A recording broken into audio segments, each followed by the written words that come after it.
Hi there.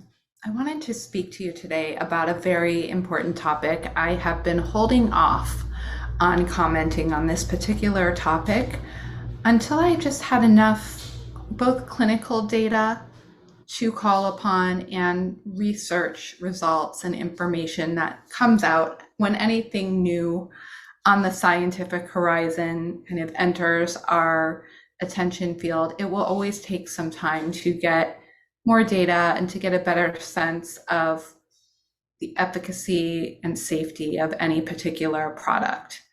Today, I want to talk to you about weight loss medication. There are new classes of weight loss medications that have been getting lots of media attention lately. And you might be noticing many people around you with rather dramatic weight losses in very short periods of time. And this can be particularly triggering and captivating, particularly for the clients that I work with, people who maybe struggle with their weight, have struggled with food and eating over the years, have struggled with food addiction and or eating disorders.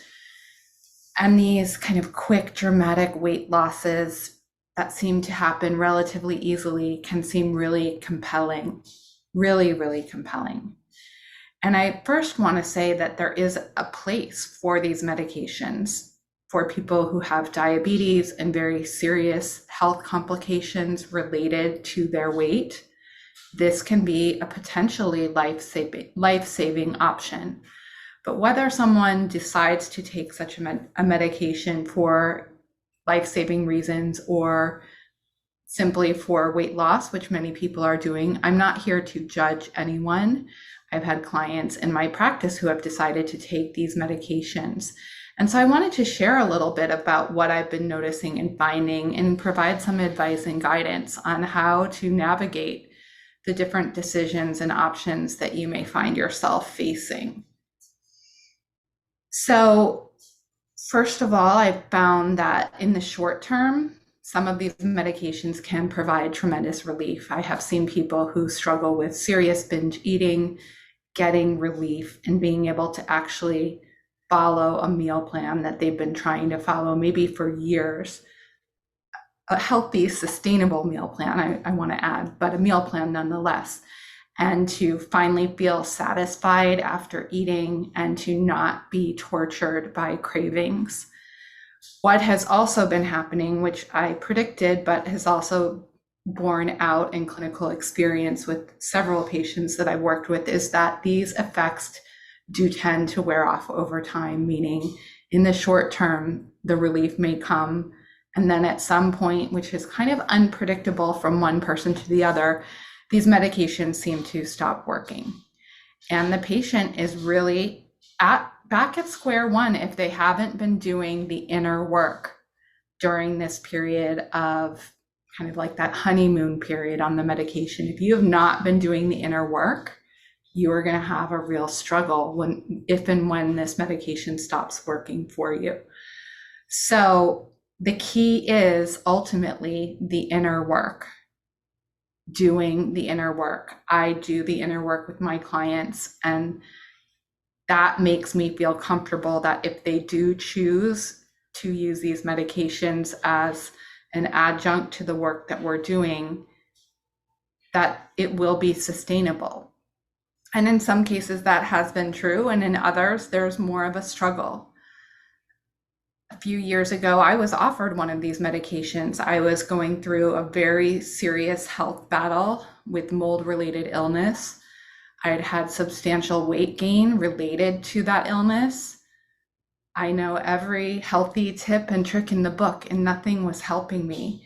And my doctors really, I felt like they were being very kind and empathic, offered me the option to try one of these medications. And I chose not to. Why? Because there are medical risks also associated with these medications, many of which we don't fully know now. And I was already in a medically compromised situation, and I didn't want to potentially further compromise myself. Now, the fascinating part, and this is a cultural piece that's come into play here, is I went for my annual exam with another doctor this week, and she saw me and she was like, Ozempic? And I said, no, actually not. And what this tells me, the fact that that was her immediate instinct and comment, was how deeply these medications have infiltrated our culture, particularly in some areas more than others. I live in LA, so if it's going to be very prominent anywhere, it would be here. But I think that it also is very, I want to find the right word for this, concerning in terms of what becomes our realistic standard of health and beauty. And does medication and these classes of medication start to change what is considered healthy and sustainable? I think that time will bear out more of this. I do hope that anyone who has used these medications gets the results that they want, sustains those results, and feels good when they're able to see that full 360 view, which only comes with time and experience. But what I feel really safe and solid in my world is I know that everything that I offer is 100% safe.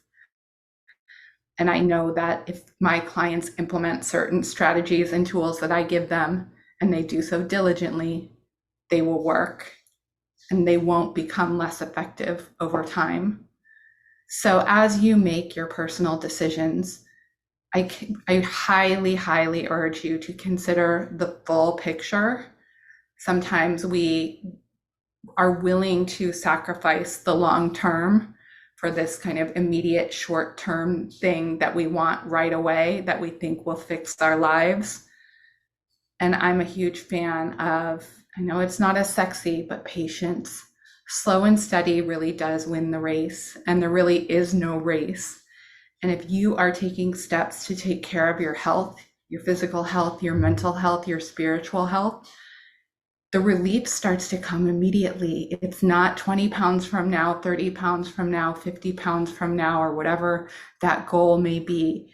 It can start right here, right now, inside of you, inside your heart, inside your mind, and inside your body.